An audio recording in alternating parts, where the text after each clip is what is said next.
me han dejado saber la preocupación que tiene que ver con que Occidente, de alguna manera u otra, con tal de no caer, llegue a utilizar armas nucleares. Yo creo que Putin debe tener mucha bronca con el nivel de malagradecimiento, ¿no? No sé si vamos a salir de esta en Argentina, ¿eh? A ese nivel te lo digo. Entonces, what the fuck, ¿qué carajo está pasando, hermano? Pero hay personas que le están haciendo mucho mal al proceso actualmente y a todos los venezolanos. Muy buenas noches tengan todas y todos, bienvenidas y bienvenidos a Sin Filtro por acá, por la agencia VN, una vez más acompañándoles para hablar, bueno, del acontecer global, para hablar de geopolítica, para hablar de noticias, para hablar de chisme. Saludo Diego, ¿cómo estás? Bienvenido a Sin Filtro, ¿me escuchas?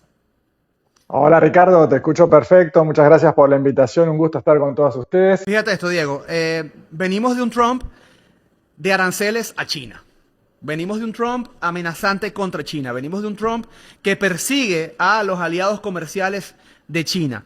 Venimos de un Trump que acusó a China de haber sido la causante de todo el dilema del fentanilo, ¿no? O sea, no es el tema de los consumidores en Estados Unidos, sino que la culpa es de China, que produce el medicamento que luego deriva en esta droga.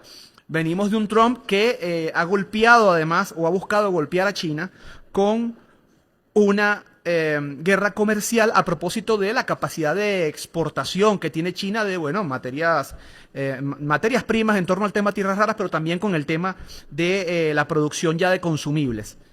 ¿Qué puede sacar Trump de China en este momento? ¿Qué beneficio puede obtener Trump de China en este momento luego de haber, bueno, vivido estos 2 años ya de ataques constantes, ¿no? Huele por allí también el tema de la guerra de Irán, pero ¿a qué apunta el señor Donald Trump con esta visita al país asiático? Es una muy buena pregunta porque considerando que está Trump del otro lado, es un tanto difícil de responderlo. Yo hablaba una vez, te cuento, justo en un reportaje en mi canal, con Aguilar, un analista español muy reconocido por allá, en que él decía que tenemos a la gente, digamos, pensante y racional en este momento en Oriente. Tenemos a Xi Jinping, a Putin, a los propios persas, pero por otro lado en Occidente, y estamos hablando de potencias, tenemos a Trump y a los líderes europeos que realmente él los definió como una cuerda de locos, no fue muy sofisticado en la definición y sobre todo impredecibles, lo cual es difícil jugar en un tablero de ajedrez con alguien que básicamente no está jugando el mismo juego de vos, o sea, que no maneja los mismos códigos, ¿no? Lo que pasó en Venezuela es algo claro en esto, y lo que está pasando en Medio Oriente también. Yo creo que, si bien nombraste a Medio Oriente, una de las principales cuestiones de Trump es tratar de sacar alguna tajada de ese conflicto, ¿no es cierto? Y entendiendo también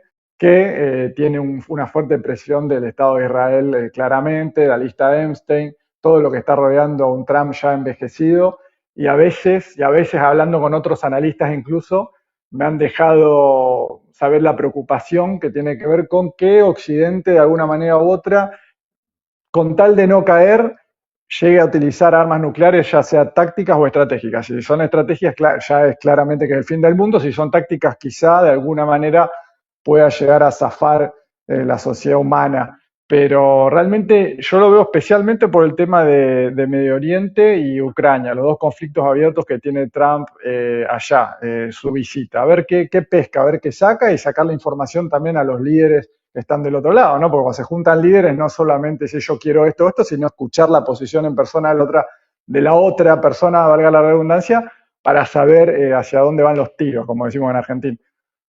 Hay un punto importante allí, y es el hecho de cómo evidentemente el tema de Venezuela daba, ¿no? Con ese intento de cercar a China desde lo que era el combustible, desde lo que es el petróleo, ¿no? Digamos, cortarle esa vena petrolera a China. Pero también es el mismo caso en torno al tema de Irán. Hay expertos petroleros que plantean que lo que sale del petróleo, que sale de Irán, gran parte corresponde a petróleo para todo el tema marítimo. Y bueno, China es una exportadora de productos terminados que necesitan, además de todo el comercio marítimo, para poder llevar esto a mercado.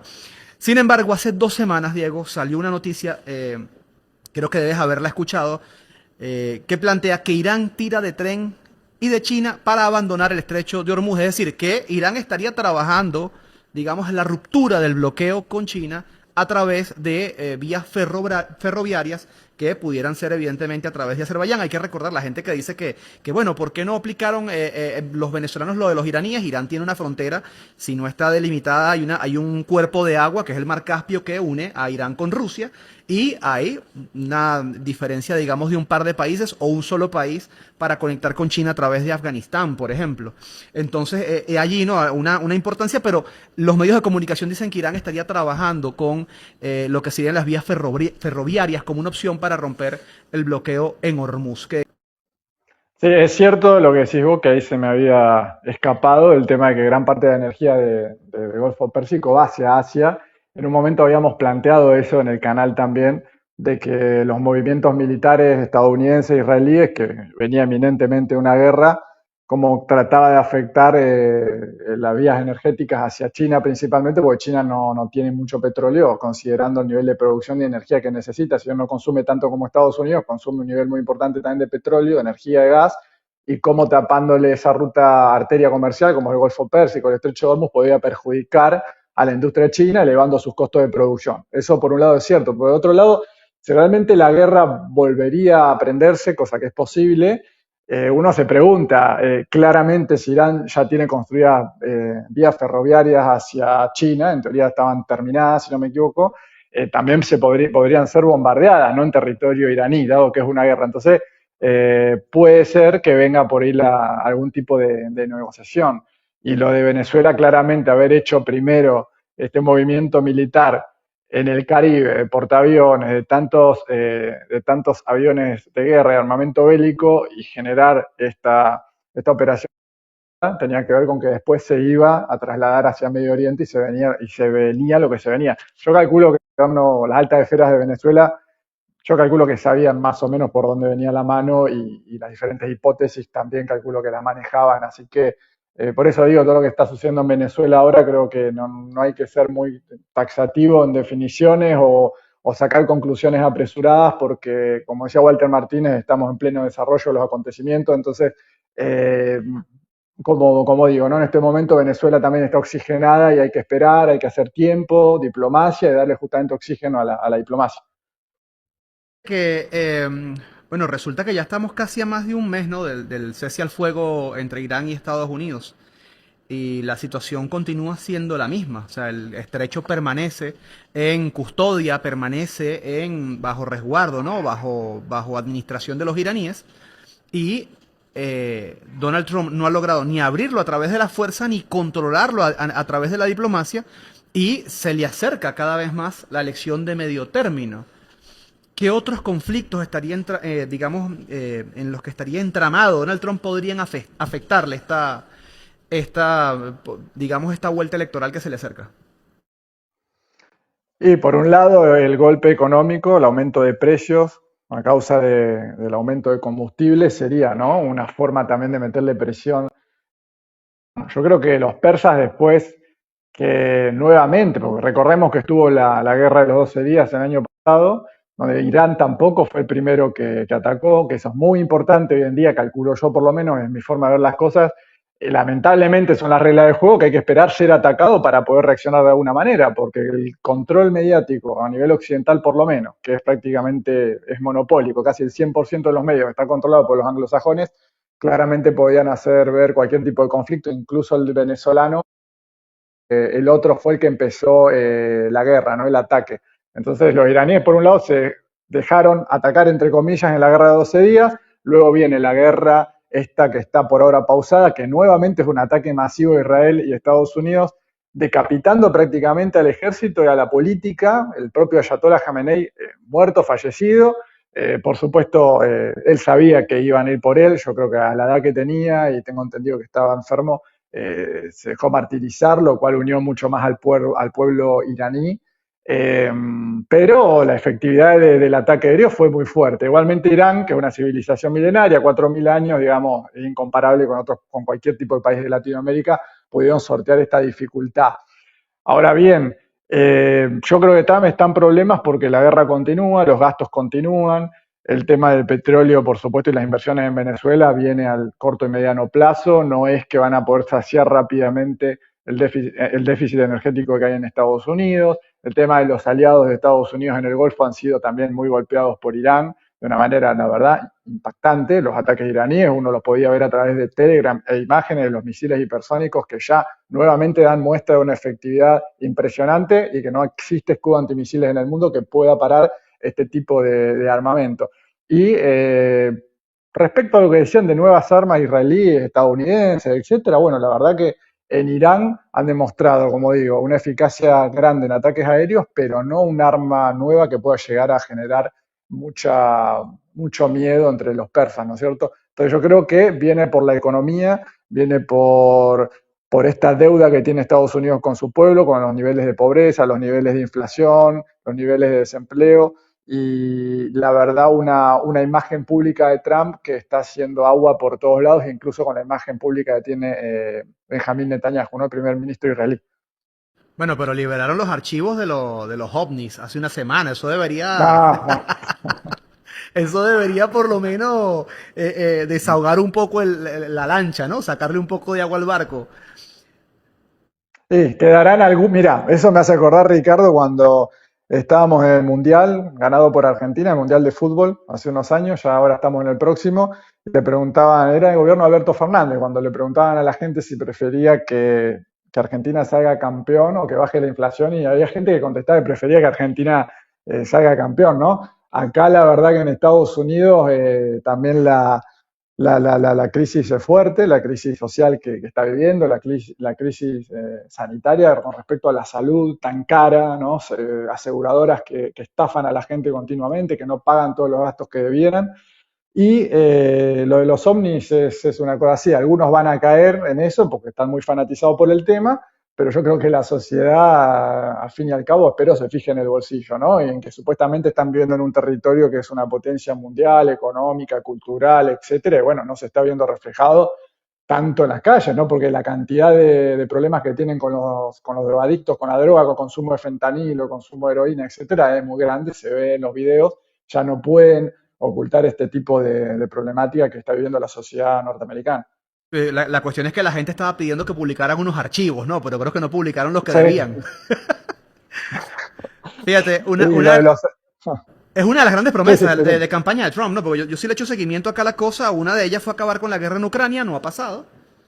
Y fue la publicación de los archivos y bueno, terminó publicando fue los archivos de los ovnis. bueno, pero lo interesante es que Corina Machado le dio el Premio Nobel de la Paz, así que calculo que de alguna manera lo va a ayudar en su imagen pública.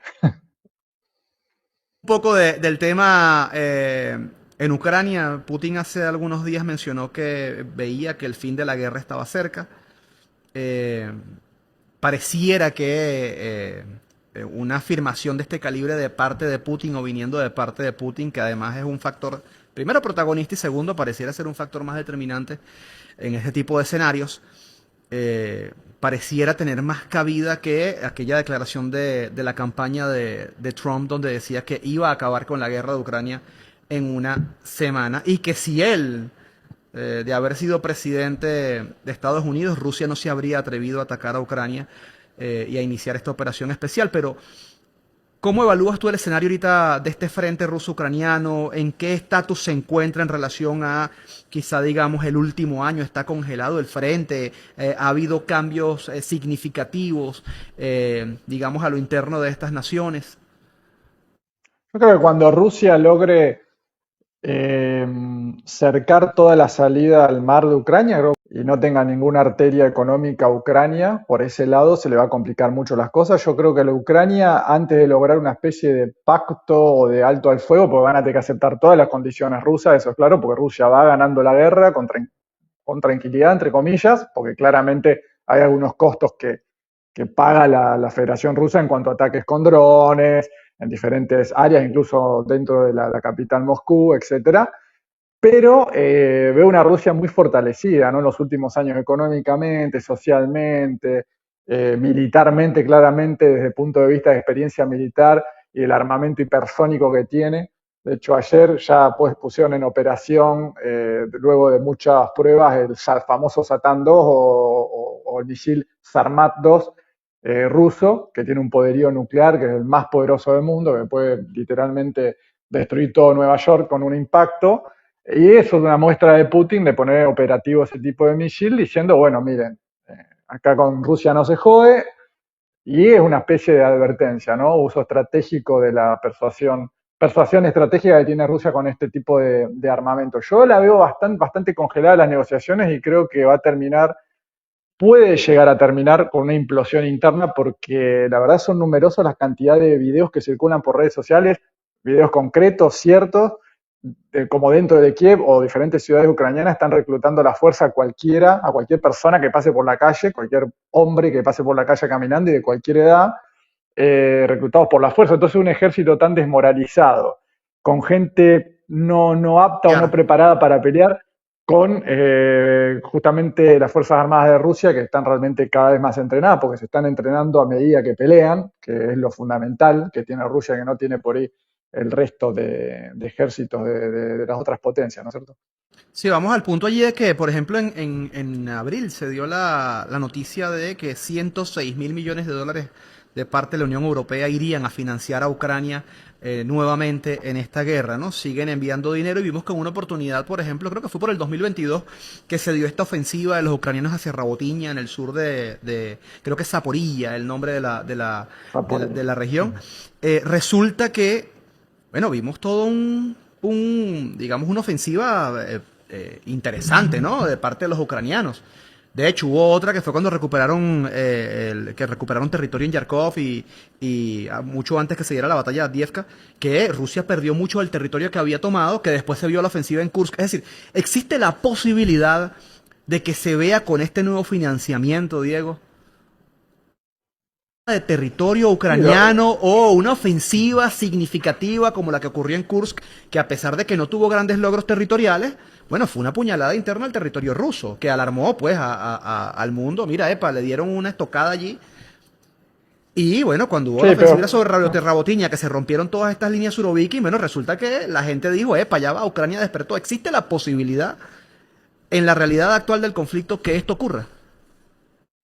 no, yo no veo una posibilidad después de tantos años de guerra con un ejército ruso que se nota fortalecido, que controla los territorios casi en su totalidad del Donbass, con una producción armamentista que todos venían diciendo que triplicaba la producción total de la OTAN, e insisto, y que es tan importante a la hora de tomar justamente a una nación, ¿no? La experiencia en territorio de las tropas, que es fundamental, porque uno por ahí algo que uno nunca habla tanto, pero si vos tenés soldados con miedo, soldados que disparan y le erran siempre porque no están entrenados, soldados que no tienen la frialdad necesaria para combatir frente al enemigo, es imposible ganar por más armamento y por más dinero que tenga. O sea, el dinero es para financiar armas y gente. Y me imagino una gran parte también para llevársela a paraísos fiscales, ¿eh? Las enormes denuncias de corrupción que ha habido durante estos años acerca del gobierno de Zelensky. Pero yo no veo posible que Ucrania logre, más que lograr muertes en alguna zona concreta de Rusia con drones o algún tipo de ataque de esos, no veo un avance fuerte de Ucrania en ningún lado. Y si hay algún tipo de avance, posiblemente es porque hay alguna estrategia rusa que los dejan entrar para luego cercarlos. Yo la veo a Rusia muy fortalecida en esta guerra, encima de que tenemos una OTAN que se está dividiendo, sabemos la postura de Trump con la OTAN, sabemos cómo en Europa, de hecho salió Merz, el canciller alemán, hablando el otro día, que compartí en Telegram un video donde lo chiflaban y lo silbaban, ¿no? Lo pitaban, como dicen ustedes, porque estaba bajando las pensiones a la gente y hablando de que los números no daban en relación a la cantidad de abuelos que se jubilaban y en relación a la gente que aporta, ¿no? Con impuestos, el trabajo, etcétera. Y sin embargo, han mandado miles de millones a Ucrania, ¿no? Que era una de las cuestiones que yo planteaba en este video. Entonces yo veo una Europa dividida, una Europa donde hay países que claramente no están preparados para ir a la guerra. Uno lo ve incluso en las entrevistas en la calle a la gente. No hay un aire bélico, un aire en donde se respira un oxígeno, donde la gente está con mucho fervor por ir a la guerra y preparándose, incluso los propios ejércitos. No, en cambio Rusia sí, Irán ahora también, ahora Irán también, o sea, los veo muy contundentes plantados en el campo de batalla y creo que es el principio de un impulso mayor hacia la multipolaridad que puede llegar a tardar décadas en terminar de concretarse y de plantarse, ¿no? Como un nuevo mundo, ¿no? Porque creo que los conflictos van a seguir.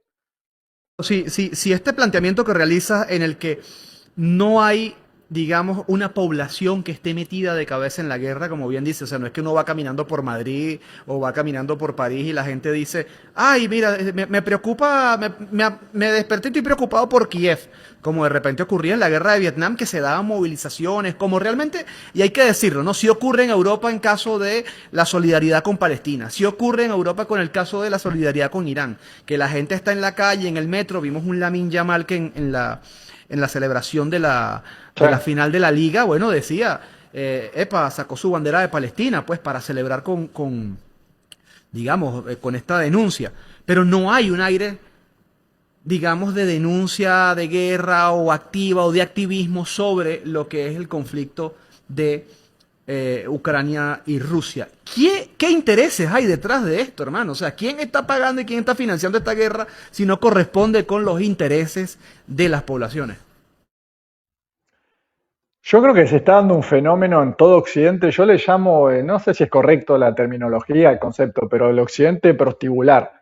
Realmente ver los líderes europeos hablar, el nivel de oratoria que tienen, de análisis, eh, literalmente las estupideces que dicen, y ver a un Estados Unidos gobernado por Trump, ver a Argentina, la situación que está con los libertarios, a Chile ahora con Kass, en Brasil que hay hasta posibilidades de que gane el hijo de Bolsonaro. El otro día hablando con un dirigente manifestaba que hay cierta preocupación por eso. Bolivia que se dividieron.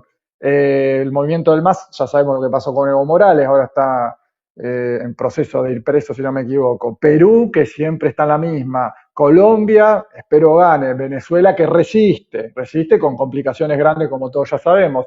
Entonces, un problema grande en todo Occidente hasta yo te diría cultural. Una Europa que yo creo que Putin debe tener mucha bronca con el nivel de malagradecimiento, ¿no? De los europeos. Una Unión Soviética que liberó de los nazis a Europa ha olvidado de una forma tan sencilla, por decirlo de alguna manera, la historia, ¿no es cierto? La gente no habla de historia concreta, que es la Primera y Segunda Guerra Mundial, cosas tan graves que han sucedido en ese continente, en donde Rusia tuvo en la Segunda Guerra Mundial un rol protagónico de liberación, y sin embargo parece que a nadie le importa, viste que están muy como stand-by en la suya, y yo creo que les va a pegar duro. Si realmente alguien se atreve a tocar algún botón que no tiene que tocar, Rusia yo veo que están muy tranquilos, están muy entrenados, y con una paciencia importante y con un comandante como Putin, que sabemos el nivel de análisis geopolítico y de estadista que es este señor.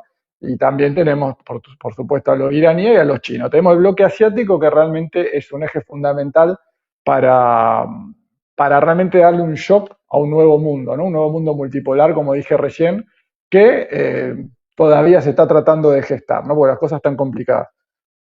Vamos a traernos el programa un poco a casa, ¿no? Acá a América Latina. Y bueno, es innegable que cuando con la llegada de Trump hubo una, digamos, una ofensiva, ¿no? En bloque. Ocurrió acá, ocurrió con el intento de golpe de Estado también de el señor Ibrahim Traoré en Burkina Faso. Y ocurrió en el caso de Irán con el inicio de las agresiones contra Irán, entre otras cosas, pero en el caso particular de América Latina ha habido una ofensiva brutal desde el plano político, económico e incluso militar, ¿no? Porque también nos vamos a dar un paseíto por el caso particular de Cuba, que pareciera ser la medalla que está guardando Trump previo a las elecciones de medio término, ¿no? Para llegar allí con una buena noticia por fin, ¿no? Para el Partido Republicano.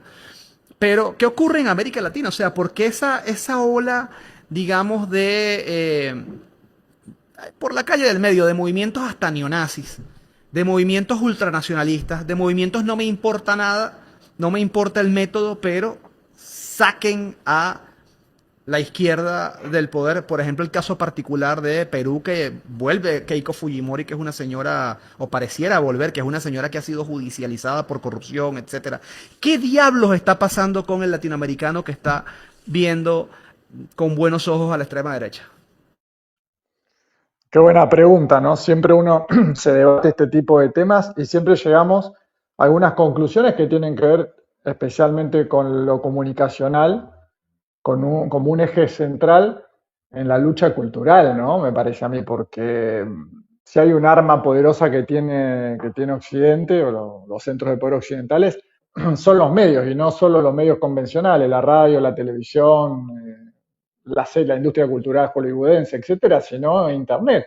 O sea, Internet sin duda, los algoritmos mientras más capital tenga, por supuesto, también más publicidad puedes poner, más influencers les puedes pagar, etcétera, etcétera. Eso es algo obviamente lógico. Mientras más capital, mientras más dinero se inyecte, más posibilidades de instalar un tema tienen. Eso, como siempre, están a la vanguardia y también a la vanguardia de tipo de comunicación. Yo creo que hay trabajos sociológicos muy importantes de su lado que han hecho con psiquiatras, con sociólogos, con no sé, antropólogos, politólogos, etcétera, etcétera, para entender bien a dónde hay que dirigir el bombazo mediático, ¿no? Sea por las redes o por los medios convencionales.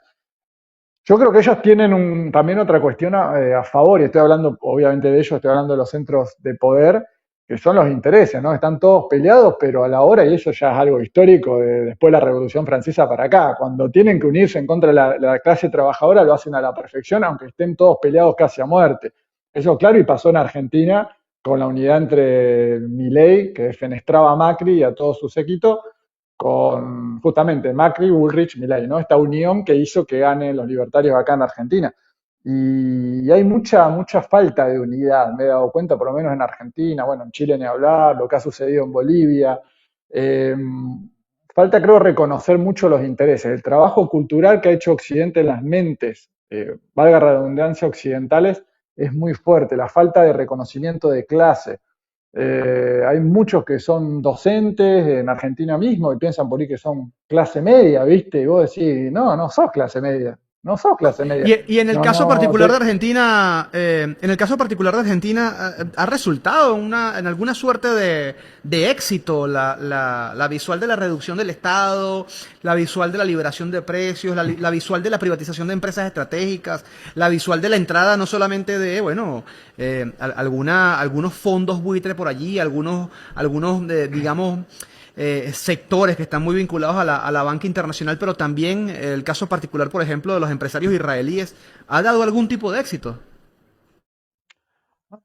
sí, éxito para ellos, sí, claramente, ¿no? Depende del punto de vista. Para ellos, sí, totalmente. Un éxito es un hit. Esto es un thriller de Michael Jackson para ellos, porque la verdad es increíble que después de, bueno, iba a decir una vulgaridad, no lo voy a decir, pero de hacer lo que han hecho con el pueblo argentino, el nivel de manoseo de Macri para acá. Está en Alberto Fernández como un stand-by, sí, bastante tibio, y hubo una pandemia de por medio de una sequía que no se daba hace 100 años, entonces como es difícil de analizarlo. Fue un gobierno tibio, etcétera, etcétera, y estos gobiernos tibios terminan dándole más empuje a la ultraderecha, sí, pero Macri, el gobierno de Macri es central en esto, porque Macri es un jefe político de los sectores concentrados de poder en Argentina y es un tipo que sí maneja la política y tiene mucho dinero y que la historia de la familia Macri es de hace décadas. Un Milei es un outsider que apareció, que le dieron gasolina y bueno, captaron esta locura, este nivel de circo que generó los medios de comunicación y lo votaron diciendo gran parte de las verdades que iba a hacer. O sea que se ve el nivel de ignorancia. Desde 2015 para acá, Ricardo, te digo, en Argentina se ve muchísimo, muchísimo la cantidad de pobreza que se ha generado, de indigencia, de ignorancia, muy, pero muy acentuada en la población, muy fuerte, realmente que preocupa, es realmente preocupante, tanto que te diría que no sé si vamos a salir de esta en Argentina, ¿eh? A ese nivel te lo digo. Se nota muchísimo, han hecho un muy buen trabajo para ellos y en contra del pueblo argentino. Sin duda esto es un gobierno de ocupación, como han dicho por ahí, y no sé en qué puede parar esto. La verdad no sé en qué puede parar, pero lo veo muy difícil. Yo creo que deben balcanizar a Argentina, dividirse los territorios, la Patagonia por un lado con todos sus recursos, petróleo, gas, mucha pesca, muchísima agua. Tenemos a Vaca Muerta, uno de los yacimientos más grandes del mundo de petróleo no convencional, allí en la provincia de Neuquén, que es la provincia más al norte de la región patagónica. Tenemos toda la cordillera patagónica con un caudal de agua dulce impresionante, como la ciudad de Bariloche, el lago Nahuel Huapi, y todo lo que es el mar argentino acá en la Patagonia, también hay muchísima pesca. Entonces, sinceramente, y sobre todo un factor que es muy importante recalcarlo, en la Patagonia hay menos de un habitante por kilómetro cuadrado. O sea que es muy fácil de conquistar esto y no te extrañe, puede ser, ¿por qué no? Porque así operan y que quieran generar algún tipo de enfrentamiento, ya sea limítrofe entre Chile, o hace poco se hablaba de que Trump le daba su apoyo también a Milei con el tema Malvinas. Yo veo por ahí, yo creo que algo quieren hacer para tratar de perpetuar un modelo que literalmente está llevando a la Argentina, ya la clase media prácticamente ha desaparecido, y como ellos quieren, el modelo peruano, ¿no? Instalarlo acá, peruanizar un país que ha parido a San Martín, que ha parido al general Perón, que en su momento teníamos más Producto Bruto, más Define allí, PBI que el Diego, propio Brasil. define allí, Sí, Diego, la peruanización, porque sin filtro, hermano, o sea, ¿qué significaría sí, eso, peruanizar el gobierno argentino? claro, sí, sí, ellos mismos lo han dicho, funcionarios de ellos han dicho que antes, en la época de Macri, el modelo era el chileno. Ahora el modelo es el peruano. O sea, tenemos a Perú, ¿Consta? que ¿De es qué el país consta? más atrás. ¿Cómo se come eso? ¿De qué consta? Bueno, tenemos prácticamente universidad no gratuita, por supuesto. Tenemos un 80% de la clase trabajadora en negro, o sea, sin aporte, sin estar justamente blanqueada, haciendo changas, trabajos en lo que puedan para subsistir, con jubilaciones bajísimas, casi inexistentes, una educación pública que funciona pésimo, en donde solamente hay un 10-20% de personas que realmente viven bien y el resto realmente sálvese quien pueda. Es un gobierno literalmente eso, pero que lo que enaltecen de ese tipo de gobierno es la estabilidad monetaria, le dicen ellos, porque tenés un sol peruano fuerte, o sea, un dólar creo que está a 3 soles en Perú y se mantiene estable, es decir, un país donde tenés un estado absolutamente muy pequeño, literalmente destruido, y números macroeconómicos que cierran de alguna manera por esta estabilidad monetaria, donde justamente el Estado no gasta en lo social, no gasta en educación, no gasta en ningún tipo de plan de ayuda, en planes de vivienda. Sabemos Perú, el nivel de viviendas que hay, el nivel de villas miserias que hay en Perú. O sea, el peruano mismo lo puede contar. Nosotros, yo tengo también amigos viviendo en Perú y me cuentan que el nivel de desigualdad es enorme. Bueno, ese es el modelo que quieren instaurar acá en Argentina. Y en Argentina que fue en su momento potencia latinoamericana muy pujante en la época de General Perón. Sí, allí vi una entrevistada en estos días que me pasó en un video de redes sociales que decía que ojalá que con el tema de la carne de burro hayamos tocado fondo. Yo pensé, hermano, que era, digamos, en redes sociales se generan bulos. O sea, para nadie es serio. Yo dije, nada, esto es un bulo, de repente está apuntando al tema político, de repente fue que alguna carnicería se prestó para la cosa, pero después cuando comencé a ver que era un lugar común y que habían además funcionarios de gobierno recomendando y tratando como en cierto modo de justificar, capaz que dijeron, no, es que está de moda comer carne de burro, o sea, ojo, no tengo nada en contra de las comunidades que comen este tipo de, si lo ven como un elemento de ganadería no hay ningún problema, ¿no? Yo no tengo ese tipo de tabúes, pero Argentina es la cuna de la carne de élite de América Latina, o sea... El bife de Sí, sí, Argentina es el bife de Argentina. Entonces, what the fuck, ¿qué carajo está pasando, hermano? bueno, eso Es pasa el fondo que eso. y va a seguir. El fondo, no sé si hay fondo, ese es el problema, ¿no? ¿Cuál va a ser el fondo y cuándo se va a tocar? Porque si vos tenés, en la época recuerdo que gobernaba Néstor Kirchner, Cristina Kirchner, hablaban de las famosas retenciones a las exportaciones, impuestos a las exportaciones que le ponían tanto a la soja como a la carne y distintos sectores productivos. Bueno, eran justamente para, bueno, si vos querés exportar tu producto, tenés que pagarle impuestos a los estados, no sé, un 25, un 20, un 30%, perfecto. Entonces, primero, todos esos alimentos, sea soja o incluso carne, iba a saciar el consumo interno para luego ser exportado. Luego este tipo de gobiernos flexibilizan todo este tipo de cosas y va todo a precio internacional afuera y el argentino se queda sin los cortes, porque a ver, Argentina por más que produzca mucha carne y lo que quieras, hay pocas empresas que son las que se encargan de esto, eso hay que decirlo también, ¿viste? Argentina, productora de alimentos, puede producir alimentos para 300 millones de personas, sí, pero no es que hay un campesinado nacional distribuido por todo el territorio y generando mucha competencia, tenés distintas, una especie de oligopolio en donde pocas empresas, corporaciones son las que manejan los alimentos, entonces vos tenés un poder muy fuerte concentrado, que chocó muy fuerte con Cristina en su momento, recordemos también la famosas retenciones móviles que le quiso poner el gobierno de Cristina a la soja, etcétera, y los grandes terratenientes tratando de convencer a los pequeños que los iba a afectar a ellos. Y la verdad que eran intereses de unos pocos que iban a ser afectados. La puja de poder de la oligarquía en Argentina es muy fuerte, el poder mediático también, y no se ha podido lograr ganar eso. Es concreto, el lavado de cerebro a los argentinos es enorme, enorme tanto que terminan protegiendo, defendiendo intereses que no les corresponde a ellos, ¿no? La batalla cultural fue perdida totalmente en Argentina y que empezó casi de cero. Incluso hay brotes de lepra, de sarampión, de enfermedades que habían sido eliminadas, ¿no es cierto?, por los calendarios de vacunaciones, etcétera. Ahora todo lo que es medicamento en Argentina está carísimo, hay seguros médicos u obras sociales, como llamamos acá, que han sacado algunos alimentos de su lista. En la época de Alberto Fernández incluso había un 100% de cobertura por PAMI, que es la obra social de Nación, que abarca un montón de jubilados, y que ahora han sacado medicamentos para la diabetes, hipertensión. Hay abuelos que se están muriendo por este tipo de política. Es muy siniestro lo que está pasando, ¿eh?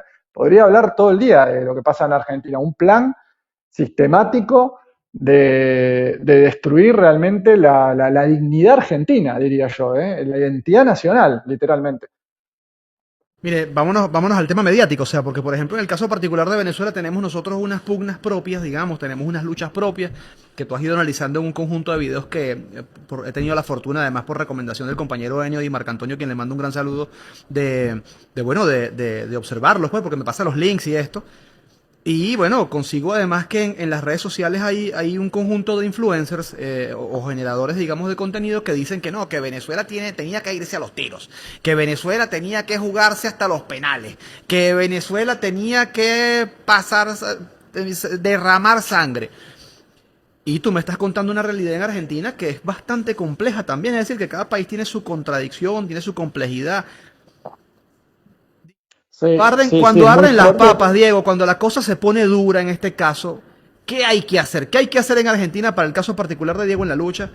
¿Y qué hay que hacer, por ejemplo, en el caso, te coloco aquí el caso de Venezuela, porque tú has estado acá en diferentes oportunidades, en medio de toda esta contradicción, en medio de toda esta ofensiva política de la derecha, en medio de toda esta ofensiva que además es continental? Bueno, para que en Venezuela nazca un Chávez tuvo que haber un Caracas. Eso es clarísimo, ¿no?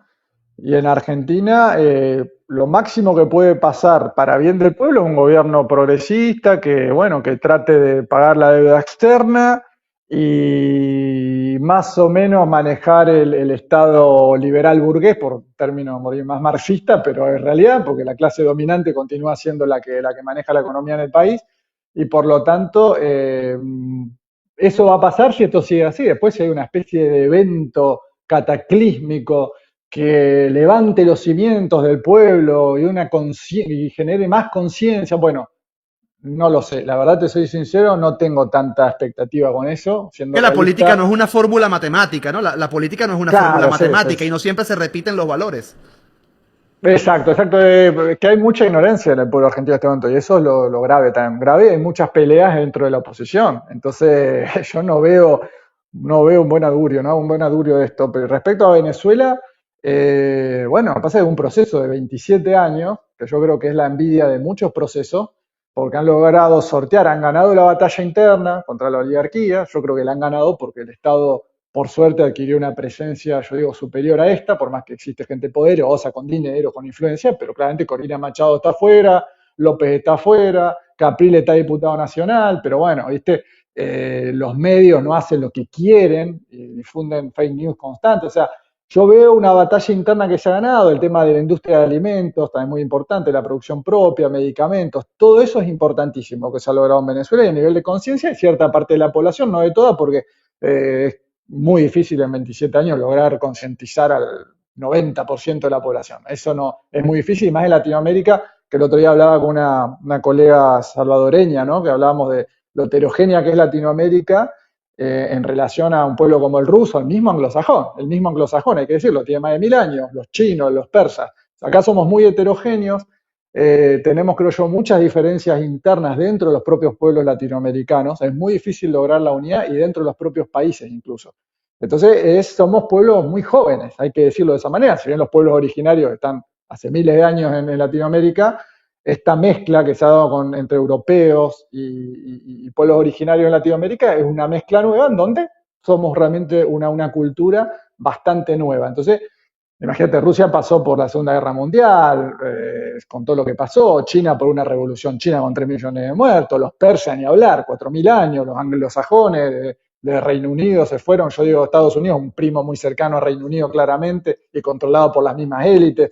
Entonces, insisto, la unidad es muy difícil en Latinoamérica. Y lo que pasó en Venezuela, disculpad, me fui mucho por las ramas me parece, yo creo que es pragmatismo político, o sea, lo que se está eligiendo es mantener el Estado a salvo, la estructura de poder casi intacta, las Fuerzas Armadas intactas y generar tiempos diplomáticos para seguir especulando en este suerte de tablero político donde a veces hay que avanzar y a veces hay que retroceder. Claramente, atacar a Estados Unidos en un ataque aéreo masivo, el ejemplo es Irán. Irán resistió, pero la verdad las primeras 2 horas fue impresionante el nivel de masacre que hicieron contra la dirigencia iraní. Imagínate si hubiera pasado eso en Venezuela. ¿Qué estaríamos contando ahora? Ahora por lo menos sabemos que Venezuela está en pie y está vivo. Están vivos. Eso es lo que hay que festejar. Mientras tanto se verá las cuestiones diplomáticas con la salida de Maduro, espero, de la cárcel allá en Nueva York. Espero que se dé, por supuesto, tengo mis esperanzas intactas. Pero yo creo que se ganó tiempo y es muy importante la entrada de inversiones. Es muy importante, yo lamento decirlo de esa manera, pero es fundamental para tener capacidad de negociación. Sí lo tuvo Chávez casi con 4 millones de barriles diarios. Bueno, ahora lo va a tener que tener el chavismo nuevamente, que entren a territorio controlado por el Estado chavista mientras Delcy hace peripecias diplomáticas, tratando de controlar la situación lo más que se pueda. Esa es una realidad, ¿no? Es una realidad. Nada hubiera ganado Venezuela yéndose a la guerra con Estados Unidos. Estaríamos ahora hablando de qué, de una masacre tremenda donde el pueblo resistiendo, resistiendo, resistiendo, pero ya está, el sueño bolivariano se pierde ahí. Imagínate si te matan a todos los líderes, te descabezan a las Fuerzas Armadas. ¿Qué pasa después? Encima con fronteras también tan difíciles, ¿no? Como la colombiana, la brasileña, desde el mar. No, desde el punto de vista geopolítico, a ver, Estados Unidos es una enorme potencia militar y es así, es el imperio mismo en el cual está encima en una situación geopolítica muy violenta, porque tenemos al mundo multipolar avanzando, peleando por avanzar, pero también a Estados Unidos peleando por permanecer, ¿no es cierto? Permanecer, perdón. O sea, un nuevo mundo que no termina de nacer y un viejo mundo que no termina de morir. Entonces es complicado. Somos contemporáneos de una situación muy complicada a nivel mundial. Factor allí que no, que nunca meten en el análisis, ¿no? Estos, digo, analistas de guerra que también son analistas de hantavirus, que también son analistas de los precios del barril y que también son analistas del algoritmo de Instagram, nunca meten en ese análisis el factor, digamos, distancia real, concreta, de Venezuela, de sus aliados principales. Absolutamente. Ahí, Pero entonces, básico, comparar la básico. situación de Venezuela con la de cualquier país es una demostración abismal de ignorancia geopolítica, ¿no? O sea, es Sí, súper sencillo cortarle la ruta de suministro a Venezuela en el contexto actual. Entonces, sí. hay que decirlo, por la calle del medio, Diego en la lucha se dedica al análisis geopolítico, se dedica al análisis de conflictos, lo pueden conseguir en YouTube. Es sumamente sencillo tirar un análisis sesgado, hacer un video grandilocuente, tirar allí, además, muy osada la gente que ha venido a decir que si la doctora Delcy Rodríguez, que si Judas, que si trae, pero no se presenta una sola prueba, ¿no? No se presenta un solo elemento concreto, real de esto. Entonces, la gente tiene que, reitero, a mí me preocupa muchísimo, Diego, y quiero hablar contigo para ya esta parte final, ir cerrando sobre lo que ocurre en las redes sociales en torno al tema de la información. O sea, me preocupa muchísimo que haya mucha gente consumiendo disque expertos, porque ni siquiera tienen 2 o 3 años estudiando un fenómeno, digamos, para por lo menos ser amateurs, por lo menos ser fanáticos, ¿no? Uno viene a entender el fútbol ya cuando tiene años mirándolo por todas las rendijas y todas las jugadas que tiene. Pero la suerte de circo que uno consigue en TikTok, la suerte que creo que para el paralelo de los argentinos vendría siendo la gente esta de Guarimba TV, que no recuerdo cómo se llaman los muchachos, que es un circo informativo lo que hay. Es un circo, creo que ni siquiera informativo, es un circo de opiniones lo que hay porque no hay profundidad en el análisis, porque no hay profundidad en la investigación y porque evidentemente esto no puede generar un debate enriquecedor más allá de una conversación, y lo digo por la calle del medio sin filtro, una conversación de borrachos. ¿Cómo lo ves tú, Diego? No, absolutamente, es tremendo lo que está pasando con las redes sociales. En Milei un gran factor también de votos fue la juventud a través de TikTok. Yo creo que sí, siempre, viste, actúan sobre el sesgo de confirmación. Y vos tenés el poder de tener un videíto en TikTok y le hablás a aquellos que están enojados porque Venezuela entraron los yanquis, se llevaron a Maduro y tiraron bomba. Entonces vos actuás sobre ese sesgo de confirmación que tiene que ver con lo emocional, no con lo racional. Ellos lo saben perfectamente. Y por lo tanto las personas que, yo digo, con mucha imprudencia, con mucha irresponsabilidad y quizá en algunos aspectos con mala leche, decimos nosotros en Argentina, ¿no? Con el sentido de hacer el mal o capitalizar algo, hablan de la famosa traición. ¿Viste? Uno puede analizar si realmente quieren hacer el mal, si quieren capitalizarlo con reproducciones o hay broncas por otras cosas. Uno no lo sabe realmente, pero es muy, muy irresponsable, porque incluso con Venezuela hablaban, no sé, lo del FMI, está más que explicado lo del FMI, pero lo siguen repitiendo, lo del Fondo Monetario Internacional. Hablan del uranio, está más que explicado el tema del uranio. ¿Entendés? Hablan realmente estupideces, ¿no? No hay otra manera de calificarlo, y evidentemente hay algo, puede haber algo detrás, ¿viste? No sé si financiamiento o qué, pero hay personas que le están haciendo mucho mal al proceso actualmente y a todos los venezolanos, porque lo que pasó fue muy grave y no es el momento de divisiones, es el momento de, como decimos en términos futbolísticos, frenar la pelota, pisarla, pensar y ver hacia dónde vas, ¿no es cierto? Pero sí, las redes sociales son un fenómeno que, bueno, en China yo sé que está más regulado, acá en Latinoamérica no se va a poder hacer, pero habla cualquiera, habla de cualquier cosa. Es así, todos son expertos en todo, hay un exceso de información tremendo, tremendo, y exceso de desinformación, mejor dicho. Hay una posverdad que abunda. Uno ve Instagram también, lo vas pasando y todo el tiempo fórmulas mágicas médicas, historias que lees y que son mentiras, que uno tiene que ir a corroborar, historias hasta no sé, de artistas o de futbolistas que te crean una historia emocional de 10 minutos de Diego Armando Maradona hablando con un entrenador y resulta que era todo mentira. O sea, hay que chequear todo, no queda otra y hacer análisis en frío, por lo menos lo más que se pueda. Bueno, Dieguito, muchas gracias, hermano, por haber participado acá en el espacio de la agencia BN, en este espacio sin filtro. Unas últimas palabras que quieras dedicarle al pueblo de Venezuela.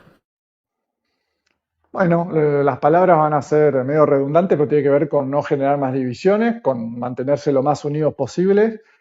Dentro de lo muy malo que sucedió el 3 de enero, podrían haber salido las cosas realmente catastróficas y mucho peor. Yo creo que el gobierno sabe lo que hace, está en una situación muy complicada, todos lo sabemos, pero está realmente poniendo la vida de los venezolanos por delante y eso es muy importante. Y es a lo que debe abogar un Estado, ¿no? En preservar la vida de los individuos, porque si no hay individuos que preservar, tampoco existe Estado. Así que estamos hablando de cosas muy básicas, ¿no? Yo creo que Venezuela todavía le queda camino que recorrer.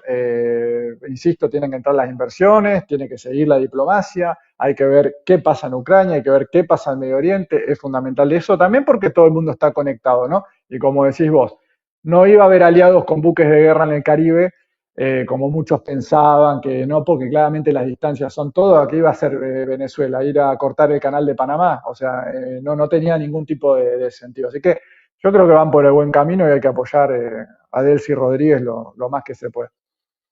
Gracias, hermanito Diego. Bueno, escucharon allí a Diego Iturzarri. Le pido disculpas porque me equivoqué con el apellido en el inicio del programa. Pero lo pueden conseguir como Diego en la lucha en YouTube, lo pueden conseguir en las diferentes redes sociales como Diego en la lucha, síganlo, escuchen sus análisis, vean sus videos además y le dan like, se suscriben a su canal, así como deben suscribirse acá a la agencia BN y a mis cuentas @RicardoInfoBE en todas las redes sociales. Esto fue Sin Filtro,